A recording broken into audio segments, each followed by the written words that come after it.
Hello students, myself Dipan Parikh.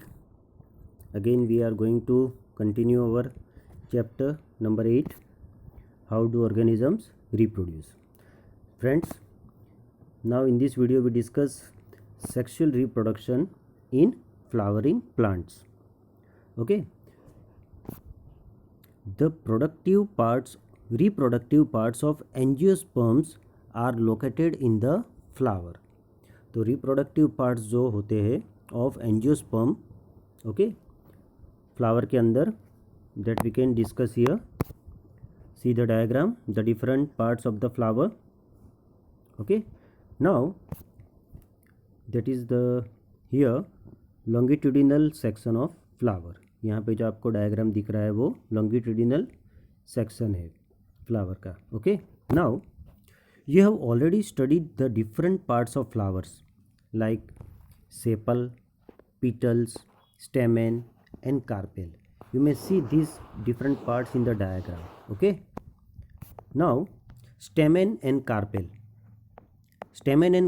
are the reproductive parts of flower which contains the germ cells. Okay, तो stamen and carpel, तो यहाँ पे हम देख रहे हैं, यहाँ पे stamen ये रहा जो पार्ट्स है, ये रहा, और कार्पेल यानी कि वो यहाँ पे है. ओके, ये कैसे है?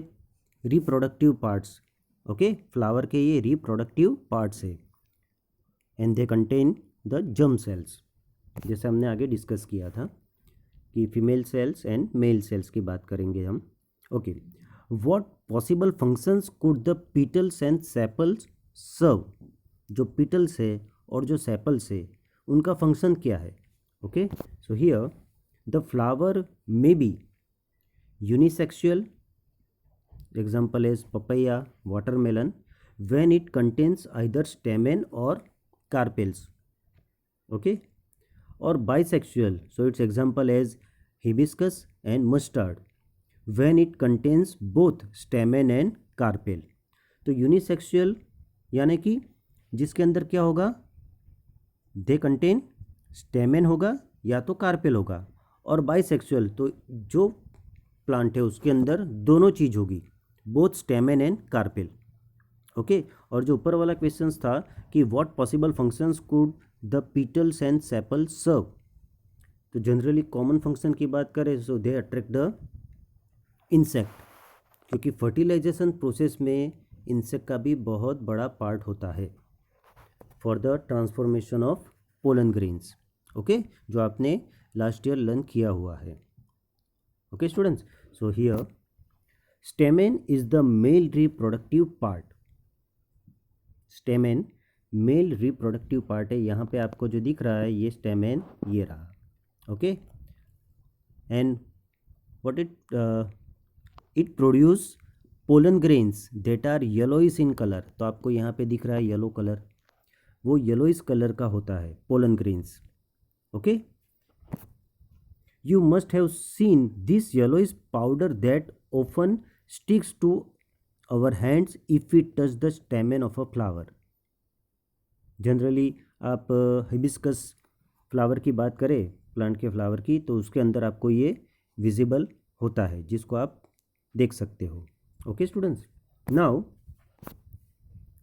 Here we can discuss the germinations of pollen on stigma. तो जो स्टिग्मा की हम बात करें, it's a male part, reproductive part. So we can discuss here carpel is present in the centre of the flower. जो carpel होता है वो कहाँ पे होता है? सेंटर ऑफ द फ्लावर में होता है, and is the female reproductive part. आपको जब पेटल्स को हम हटा देते हैं तो बीच में आपको इस तरह का स्ट्रक्चर सेंटर पे दिखाई देता है. Okay, and it is female reproductive part, it is the carpel. यहाँ पे जो ऊपर वाला पार्ट आपको दिख रहा है यहाँ पे ये कार्पेल हो गया. Okay, now it is made of 3 parts. उसके 3 पार्ट्स होते हैं. First, the swollen bottom part is the ovary. यानी आप यहाँ पे देखोगे ये जो बॉटम पार्ट है वो थोड़ा फूला हुआ दिख रहा है, that is swollen part. okay, that is called ovary. Okay, middle elongated part is called style. okay, and the terminal part, okay, that is called stigma. Is that clear? So these three parts: ovary, style and stigma. Okay, now the ovary contains ovules and each ovule has an egg cell. जो ovary होती है उसके अंदर क्या होता है, ovules होता है, and each ovule contain egg cell. The male germ cells produced by pollen grains fuses with the female gametes present in the ovules. क्योंकि जो पोलन ग्रेन्स होता है वो क्या होगा, it's a male germ cells. with the help of the transfer, with the help of the different carrier like wind, water, with the help of the insect or with the help of the any carrier form, वो यहाँ पे pollen grains आते हैं. okay, and then after fertilization process starts, so what happen in it, these pollen grains gradually moves inside. okay, and what happen, pollen grains fuses with the female gametes. Okay, क्योंकि वो ये pollen tube से gradually move होके अंदर आता है और यहाँ पे वो फ्यूज़ होता है. Okay, then what happen, this fusion of the germ cells. Okay, तो ये प्रोसेस को क्या कहेंगे, fusion of the germ cells, क्योंकि दोनों मिक्स होंगे.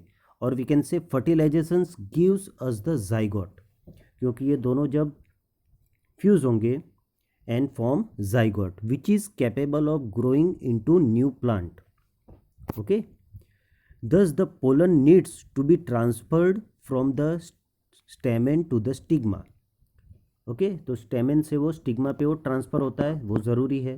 तो जैसे हमने डिस्कस किया जो डिफरेंट मोड से ट्रांसफ़र के, okay, wind, water, insect, okay, तो उससे वो ट्रांसफ़र होता है, हाँ, from stamen to stigma. If this transfer of pollen occurs in the same flower, अगर ये ट्रांसफॉर्मेशन जो होता है पोलन ग्रेन्स का एक ही फ्लावर में होता है, okay, it is referred to as self pollination. यानी उसी फ्लावर के अंदर वो ट्रांसफॉर्मेशन होता है, then we can say it is self pollination.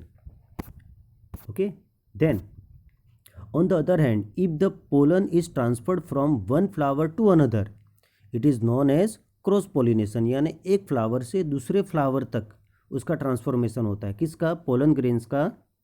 Okay, stamen to stigma, then we can say cross pollination. Okay, ये ऑलरेडी आपने लर्न किया हुआ है. Okay, so here this transfer of pollen from one flower to another is achieved by agents like wind, water और animals. Okay, तो ये तीन agents है जिसके थ्रू ये ट्रांसफॉर्मेशन होता है. इंसेक्ट भी इसमें आ जाता है, animals, insect, wind, water. Okay, after the pollen lands on a suitable stigma it has to reach the female germ cells which are in the ovary. क्योंकि हमने जैसे आगे डिस्कस किया कि जो फ्यूजिंग प्रोसेस है पोलन ग्रेन्स की, वो पोलन ट्यूब से पास होके ओव्यूल तक आता है. Okay, and fuse here with the germ cells and form zygote to reach the female germ cells which are in the ovary. For this, a tube grows out of the pollen grains and travel through the style to reach the ovary. After fertilization, the zygote divides several times. जो zygote बनता है divides several times to form an embryo within the ovule. Okay? वो embryo में convert हो जाता है ovule के अंदर. And the ovule develops a tough coat and is gradually converted into a seed. तो वहाँ पे क्या होगा, जो ओव्यूल होगा वो किस में कन्वर्ट हो जाएगा, वो टफ हो जाएगा. ओके, टफ कॉट में वो कन्वर्ट हो जाता है और वो बाद में क्या बनता है, सीड बनता है. Then the ovary grows rapidly and ripens to form a fruit. और जो ओवरी पार्ट है वो ग्रेजुअली डेवलप होके किस में कन्वर्ट हो जाता है, फ्रूट में. Meanwhile, the petals, sepals, stamen, styles and stigma may be shrivel and fall off. वो अपने आप गिर जाते हैं या तो वहाँ से फॉल ऑफ हो जाते हैं. ओके, यानी कोई भी फ्रूट अगर डेवलप होता है तो पहले वहाँ पे फ्लावर फॉर्म होगा और बाद में ये फर्टिलाइजेशन प्रोसेस होगी और ग्रेजुअली वो डेवलप होके वो फ्रूट में कन्वर्ट होगा. यानी जो सीड्स होंगे वो क्या है, ओव्यूल हो गया, और जो फ्रूट पार्ट है, okay, that is ovary. Okay, have you ever observe any flower part still persisting in the fruit? Try and work out the advantages of seed formations for the plant. And the seeds contains the future plant or embryo which develops into a seedlings under appropriate conditions. क्योंकि हम देखते हैं कि seeds जो है वो new plant के लिए ज़रूरी है. तो ये जो सीड्स न्यू प्लांट डेवलपमेंट के लिए, फ्यूचर प्लांट के लिए, एंड बाद में क्या होगा, embryo which develops into seedlings. अगर उसको प्रॉपर कंडीशन मिलती है, अप्रोप्रिएट सुटेबल कंडीशन मिलती है like water, temperature, then that seeds again germinate and form new plant. Is that clear students?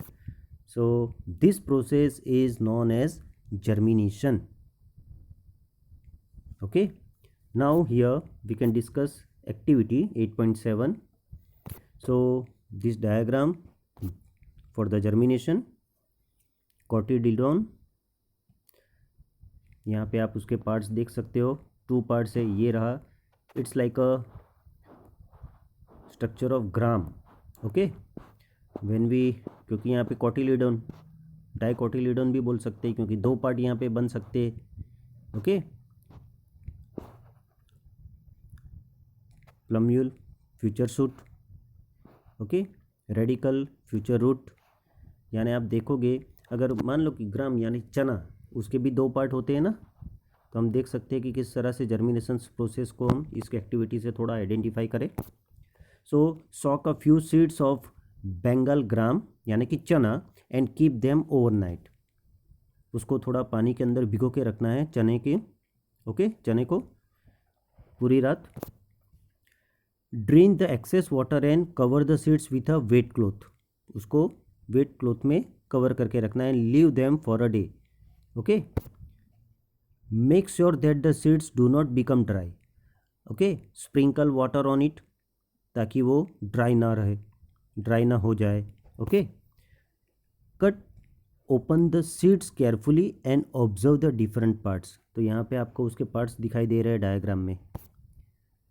Compare your observations with the figure and C if you can identify all the parts. क्योंकि वहाँ पे germinations process में हमें इस तरह का structure भी दिखाई देगा ताकि वो future shoot and future root वहाँ पे जनरेट होगा. ओके, तो यहाँ पे जर्मिनेशंस प्रोसेस की एक्टिविटी हमने डिस्कस की.